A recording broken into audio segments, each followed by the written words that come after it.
एक तरफ मौसम की गर्मी शांत होने का नाम नहीं ले रही है, एक तरफ लोकसभा का चुनाव जैसे ही शांत हुआ है, आप देख सकते हैं कि गोपालगंज में विधि संघ का चुनाव का आगाज हो गया है और आज नॉमिनेशन का अंतिम दिन था। तमाम प्रत्याशी अपना अपना दाखिला भर दिए हैं और यह चुनाव होगा। उसके बाद से यह चुनाव क्यों होता है, इस चुनाव का क्या महत्व होता है, इसको लेकर के हम बातचीत करेंगे। और हमारे साथ इस तमाम सवालों पर बात करने के लिए विजय कुमार त्रिवेदी जी हैं और इस बार के बार एसोसिएशन के चुनाव में संयुक्त सचिव पद के प्रत्याशी भी हैं।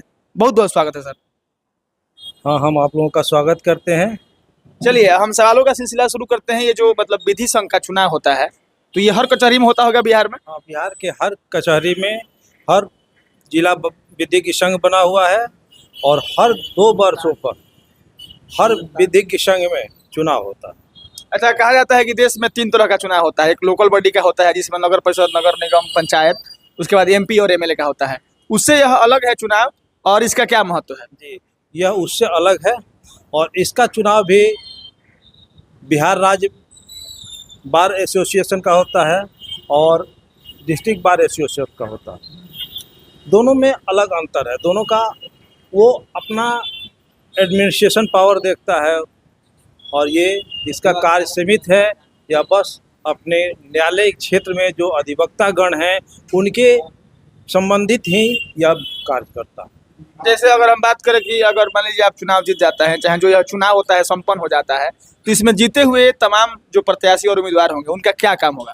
उनका अपने अधिवक्ता गणों के संबंध में जो भी उनके विकास के लिए हो या फिर न्यायालय संबंधी अगर कोई विषमता उत्पन्न होती है तो उसको सुलझाने का काम होता है।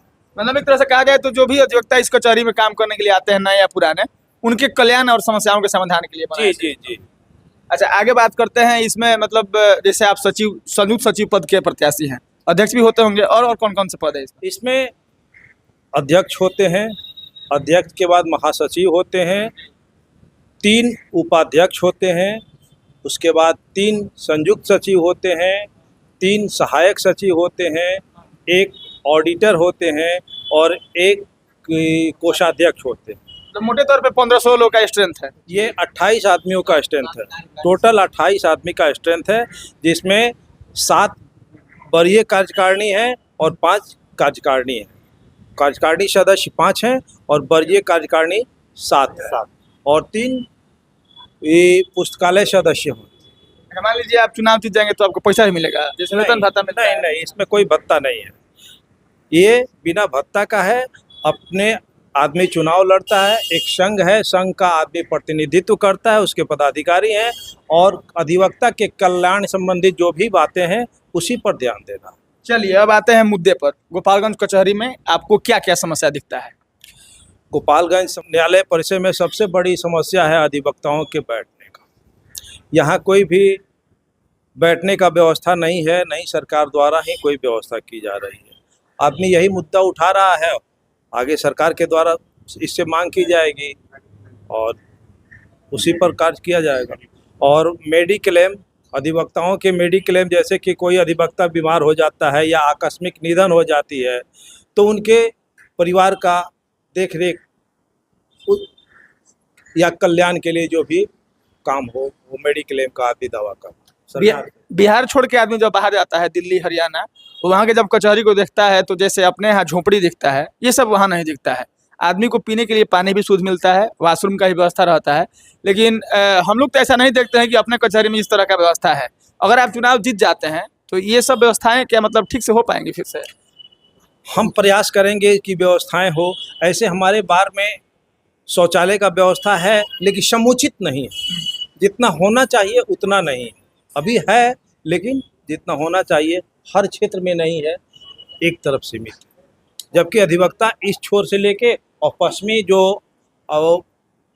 ये न्यायालय परिसर है जहाँ पोस्ट ऑफिस चौक तक चला गया है तो वहाँ तक इसकी व्यवस्थाएं नहीं है। बस पूर्वी छोर पर जहाँ वकालत खाना है उसके पीछे ही एक बना हुआ है। अच्छा, अब इसमें एक सवाल ये बनता है कि आप चुनाव जीतेंगे, आपको सरकारी भत्ता मिलेगा नहीं और इन तमाम समस्याओं को सुलझाना है, तो आखिर बजट कहाँ से आएगा, कौन देगा? ये बजट हम लोग अपने बार काउंसिल से मांग करते हैं। हमारे वरीय जो बिहार के हैं या फिर हमारे देश के जो ऑल इंडिया बार एसोसिएशन है उससे हम लोग मांग करते हैं और उससे द्वारा ही फंड की व्यवस्था करते हैं। बाकी मतलब कचहरी में जितने वकील आकर के यहाँ काम करते हैं तो ये लोग भी कुछ चंदा लगाते हैं क्या, मतलब जमा करने के लिए? चंदा कोई किसी से चंदा नहीं लिया जाता है। हाँ, इसकी व्यवस्था वेलफेयर या फिर यहाँ जो हाजिरी फॉर्म वगैरह बिकता है, हाँ, टिकट नहीं, टिकट तो बिहार गवर्नमेंट की चीज़ है। वेलफेयर टिकट जो बिकता है वो भी बिहार गवर्नमेंट के अंदर ही चली जाती है, उसका कुछ परसेंटेज ही कमेटी को मिलता है। हाँ, यहाँ कुछ दुकानें हैं जिससे आती है कुछ आय, और हाजिरी फार्म वगैरह बिकता है, लेकिन यहाँ समुचित ढंग से नहीं बिक पा रहा है, इसलिए कुछ समस्याएं हैं। ये जब समुचित लागू हो जाएगा तो अधिवक्तागण को और ही ज़्यादा फायदा होगा। अंतिम दो बात, पहला ये कि पूरे कचहरी में कितने वकीलों का स्ट्रेंथ है? यहाँ 1000 वकील लगभग, 1000 मतलब कि लगभग 2-4 कम 1000 है। मतदान किस दिन, मतलब किस दिन होना है? 13 जून को मतदान होना है। 13 जून को होना जी। है। अंतिम सवाल, तमाम 1000 जो वकील हैं उन लोगों के सामने 28 लोगों को चुनना है। कोई वकील विजय कुमार त्रिवेदी को संयुक्त सचिव पद के लिए जो प्रत्याशी हैं उनको वोट क्यों करें? हम अधिवक्ताओं के लिए लड़ते हैं, अधिवक्ताओं के कल्याण के लिए काम करते हैं, हर अधिवक्ता से मित्रवत व्यवहार रखते हैं और उनके जो भी समस्याएं हैं उस पर ध्यान देते हैं। इसलिए हम उनसे आग्रह करते हैं कि आप लोग हमें चुनें। एक बात का और विश्वास दे दीजिए, मतलब जो लोग उजला कुर्ता पैजामा पहन करके नेता बन के आते हैं उनके बातों पर लोग विश्वास नहीं करते हैं। हो सकता है आपका काला कोट लोग विश्वास करें कि अगर आप चुनाव जीत जाते हैं जो समस्याएं गिनवाए हैं उस पर खरा उतरेंगे। हम भरसक प्रयास करेंगे, और इसके पूर्व में भी हम अभी निवर्तमान संयुक्त सचिव हैं। अच्छा। इसके पहले भी हम पहली बार लड़े थे और लोगों ने हम पर विश्वास किया था और हमको जिताया था। उन लोगों के आशीर्वाद से और सहयोग से हम जीते थे, जबकि हमको आशा नहीं थी। पहली बार हम लड़े थे और हमारी उतनी पकड़ नहीं थी, फिर भी हम पहली बार में ही जीते तो हम काफ़ी उत्साहित हुए, और उस हिसाब से मतलब कि लोगों के उत्साह से, और हमें लग रहा है कि इस बार तो हम निश्चित जीतेंगे। चलिए हम लोग भी इस बातचीत को खत्म करते हैं। आपने सुना होगा जहां लोकसभा का चुनाव जैसे ही थमा है, गोपालगंज कचहरी में विधि संघ का चुनाव हो रहा है, और जैसा वकील साहब तमाम चीज़ बताए हैं कि कैसे प्रत्याशी होते हैं, कितने प्रत्याशी होते हैं, कितने वकीलों का स्ट्रेंथ है, कचहरी में क्या क्या समस्याएं हैं और क्या क्या समाधान करना है, उसी बीच में से संयुक्त सचिव पद के प्रत्याशी थे हमारे साथ विजय कुमार त्रिवेदी जी। हमारी तमाम बातचीत को लेकर के आपकी क्या राय है, प्रतिक्रियाएं अपेक्षित है,